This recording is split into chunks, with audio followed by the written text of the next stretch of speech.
je vais faire une mise au point sur une incompréhension concernant la Mecque. J'ai été assez surprise cette semaine de constater à quel point ce que l'on peut appeler un blocage mental peut faire des ravages et empêcher de penser et de réfléchir. Certains me diront que je l'avais peut-être un peu cherché, mais au final, analyser la manière dont se met en place un tel blocage est instructif pour tout le monde, à commencer par moi-même, et je l'espère aussi pour d'autres. Je ne l'ai pas prémédité, mais il est vrai qu'associer dans une même phrase, d'une part la Mecque, et d'autre part n'existe pas, peut faire réagir certains d'entre vous de manière immédiate. La réaction affective alors prend le dessus.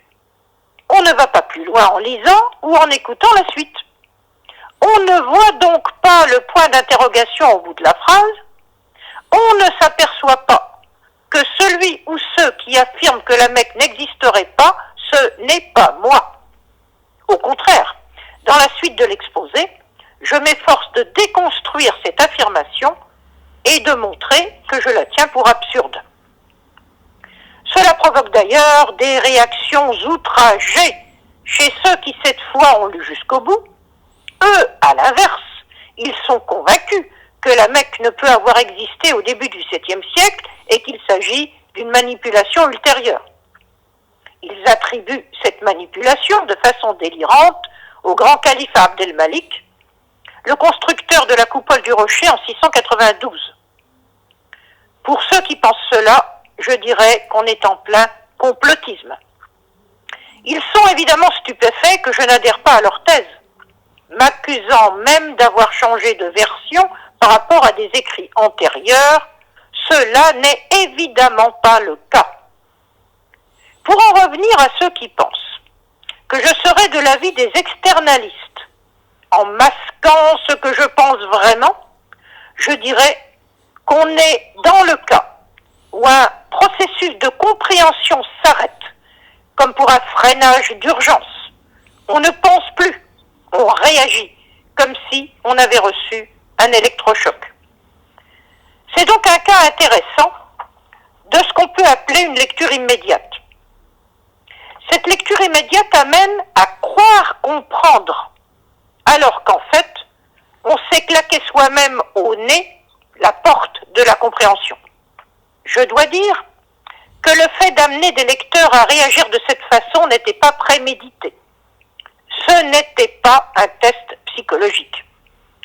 Mais le hasard fait bien les choses. Cet exemple nous amène à poser le problème de ce qu'est une lecture. Une lecture, c'est un sens, certes, reçu de l'extérieur, mais plus encore un sens qui se reconstruit à l'intérieur de soi. Le sens se construit à partir de ce qu'on est, de ce que l'on sait, de ce que l'on ressent et de ce à quoi on croit. La première phrase du texte qu'on a sous les yeux se termine par un point d'interrogation et la seconde phrase, qui vise à introduire les éléments de discussion, se termine par un point d'exclamation. Mais ces signaux ne sont pas vus par celui qui est dans son émotion réactive, comme si on l'avait attaqué. On est là face à un très bel exemple qui montre que ce que l'on cherche à transmettre à quelqu'un n'est jamais reçu tel quel. Ce que l'on reçoit de l'extérieur est toujours reconstruit à l'intérieur de soi en fonction de ce qu'on est, à la fois rationnellement, mais plus encore émotionnellement.